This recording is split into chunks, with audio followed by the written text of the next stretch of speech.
Welcome to Jacob City Fishing. During my fishing episodes, I'll be talking about what I've been personally thinking or learning about Scripture, God, and theology. Having a biblical worldview is necessary for every Christian, and I hope you learn and develop a biblical view of the world while joining me on my journey of learning how to fish. Let's get started. Alright guys, as I said before, I'm going to come out and use some of my specific bait, like the frogs and such, to see what I can get from those, and lay off the soft bait. Yeah, I'm a little tired. If you see, I'm a little beat up. I just went for a run before I did this, but I wanted to show you what I'm using. Alright guys, here's the tackle box that I showed you earlier, and what I have on right now is the Strike King frog, and show you where I'm looking to fish.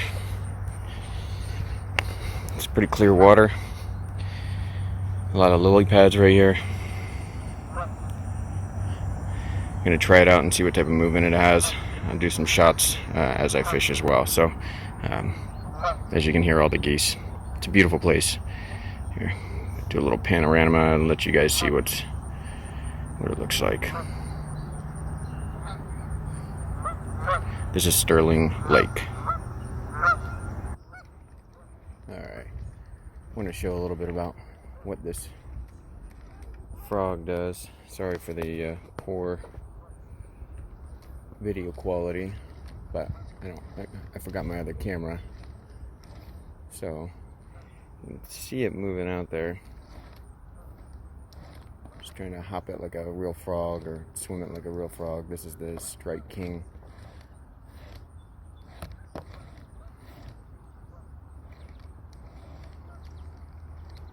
It's a brown frog with a white bottom.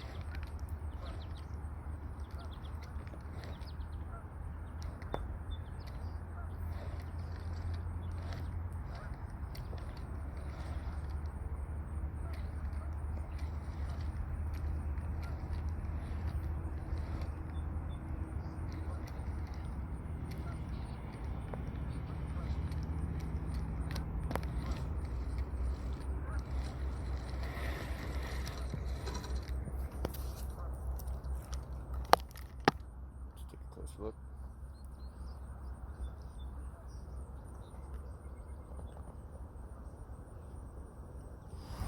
Alright guys, I was able to set you up so you can see a little bit better of what I'm doing.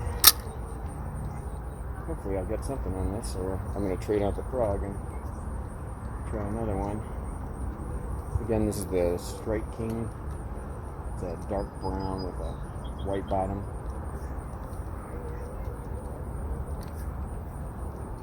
I was thinking a lot about some of the stuff I've been reading lately. 1 Corinthians primarily. I moved into Philippians, but I'll get that on another day. I'm talking about spiritual gifts and some of the stuff that's out there. Can get really, really mystical. Almost to the point that it excuses personal responsibility for wisdom. And it's somewhat frustrating because you seek advice.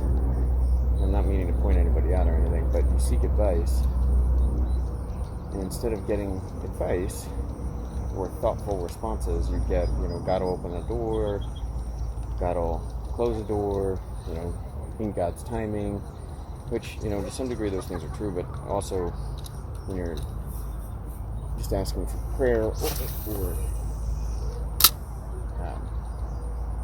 comfort with something going on, instead of getting those things, you seem to get just kind of emotional responses with no real guidance. And then usually within the church, and where I'm going right now, luckily it's not this way, but usually within the church there's no relationship with anybody. So if you're asking for monetary help and you're truly struggling, you don't have a church that really helps. Or if you're asking for physical support and help, or just to be around people that demonstrate love and care more often, or more physically, intimately. It is really troubling and difficult to find places that are really willing to be that way. So my experience has been quite frustrating and disturbing that people really, even close people, don't help each other as much as they should. So it's disappointing, it's unbiblical, and the expectation should be as in Acts where we work together. We use our gifts in the body, as 1 Corinthians talks about, but we work together and give up the things that we have in order to help each other out. And giving up physical things in this world seems to be a lot more difficult than what people say they are. You don't get a lot of help with that. You don't get a lot of support in a lot of ways. And I've been blessed in that there have been times when people have been supportive, but there's also been a lot of times where you need to talk to somebody and nobody's around, and that's more often than not, and that's very disheartening, that we're not willing to be that intimate with one another.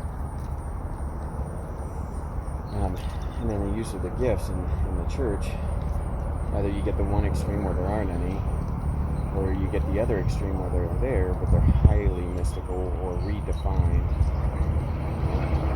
because there isn't a lot of clear definition in 1 Corinthians. Paul doesn't define what gifts of knowledge are or words of wisdom.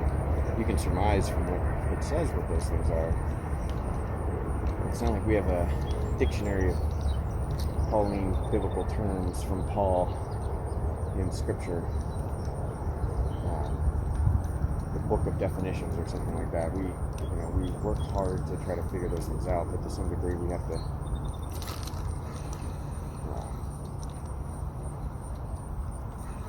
take an educated guess. And that's extremely difficult, especially in today's age where